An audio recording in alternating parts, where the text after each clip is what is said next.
అవకాశం లేదు. ఫోన్లోనే అటే ఫోన్లో ఆయన మాట్లాడుతున్నాడు, ఇటే ఫోన్లో మనం మాట్లాడాలి. ఆయన కంప్లైంట్ నాతో అయితే ఏం కంప్లైంట్ చెప్పలేదు. బాగానే ఉన్నాడు, ఆరోగ్యంగా ఉన్నాడు, నవ్వుతూ హ్యాపీగా ఉన్నాడు ప్రతిదీ. ఎందుకంటే అతను కూడా లాయర్ కదా, అతనికి తెలుసు ఈ కేసు పస ఎంత ఉందో.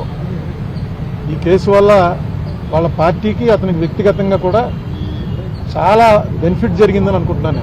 ఎందుకంటే కక్ష సాధింపు ధోరణితోటి చేసినటువంటి ప్రయత్నం అని క్లియర్గా అర్థమైపోతుంది. కనీసం అక్కడ ఇంటి మీద దాడి చేస్తుంటే 6 గంటల సేపు మనం అందరం చూసాం కదా. వాళ్ళని కనీసం ఏ మేజిస్ట్రేట్ ముందో ఆధారపరిచి చిన్న డ్రామా అన్నా చేయవలసింది. స్టేషన్ బెయిల్ ఇచ్చి పంపించారు ఆర్సన్ కేసులో.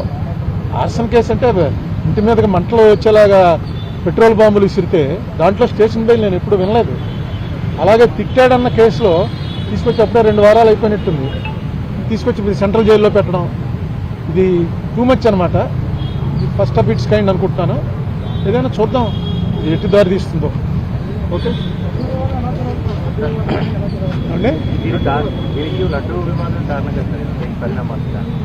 లడ్డూ వివాదమే నేను ఇప్పుడు వచ్చే ముందే చూశాను.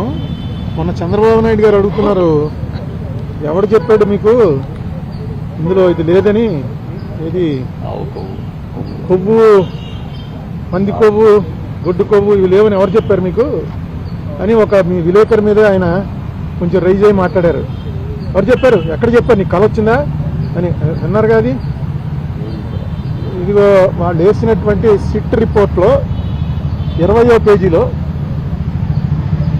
ఏమైంది ఎంత క్లియర్గా ఉంటే ఎందుచేత చంద్రబాబు నాయుడు గారికి వాళ్ళు ఇచ్చే ఫీడింగ్ సరిగ్గా ఇవ్వలేదో నాకు అర్థం లేదు. 20వ పేజీలో ఒక చిన్న లైన్ ఏంటంటే, the absence of cholesterol in the samples also suggests that the chances for presence of tallow, lard and fish oil are very low. లేవు అని ఎప్పుడు ఇవ్వరు, వెరీ లో అంటే లేనట్టే లెక్క.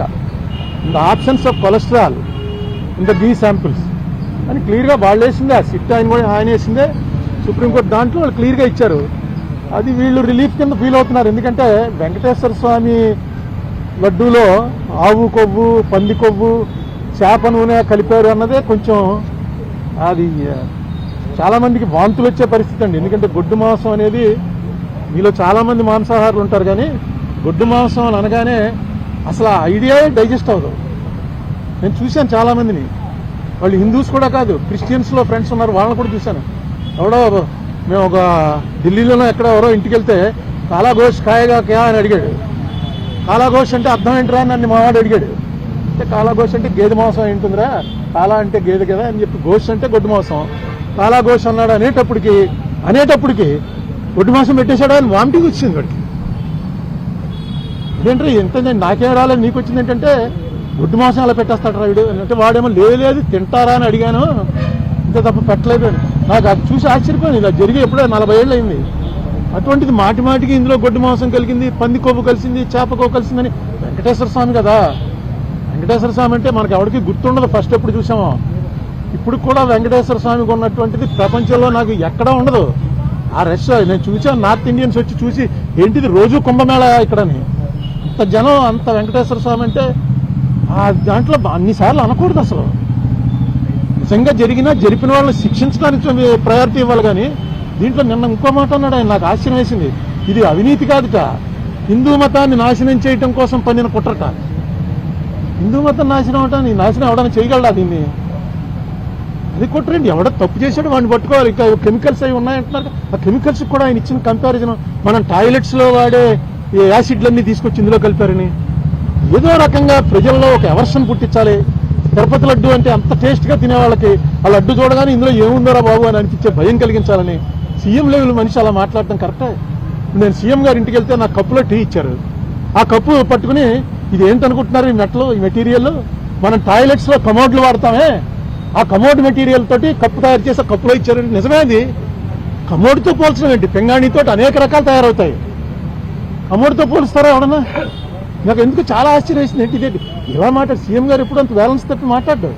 చాలా కాలం నుంచి ఆయన సీఎంగా చూస్తున్నాం కదా, ఎందుకు ఇలా మాట్లాడుతున్నాడు ఏంటి? ఎంత అందులో టాయిలెట్లు కడిగే వాటిని తీసుకొచ్చి కలిపారని. బ్లాస్ఫమీ అవుతుంది. బ్లాస్ఫమీ అంటే దైవద్రోహం. దయచేసి ఇలాంటి పనులు వద్దు. మీకు రాజకీయంగా ఖర్చు ఉంటే రాజకీయ ఖర్చు తీర్చుకోండి, కేసులు పెట్టండి, మీ చేతిలో పవర్ ఉంది. ఎవరైనా ఇదేంటి వెంకటేశ్వర స్వామి మీద వెంకటేశ్వర స్వామిని అన్పాపులర్ ఎందుకంటే జగన్ క్రిస్టియన్ అనా? జగన్ క్రిస్టియన్ కాబట్టి క్రిస్టియన్స్ అందరూ కూడా వెంకటేశ్వర స్వామికి యాంటీ అయిపోయారా? అసలు ఏ స్ట్రాటజీ మీద వెళ్తా? బీజేపీ వాళ్ళు కూడా ఇప్పుడు ఇలా మాట్లాడాల. బీజేపీ వాళ్ళు డైరెక్ట్గా మాది హిందూ పార్టీ అని చెప్పుకున్నా సరే వాళ్ళు కూడా ఇప్పుడు ఈ లెవెల్లో మాట్లాడరు. మరి చంద్రబాబు నాయుడు గారు పునరాలోచించండి, ఇది కరెక్ట్ కాదు. మిగతా చాలా విషయాలు ఉన్నాయి, తర్వాత చెప్తాను.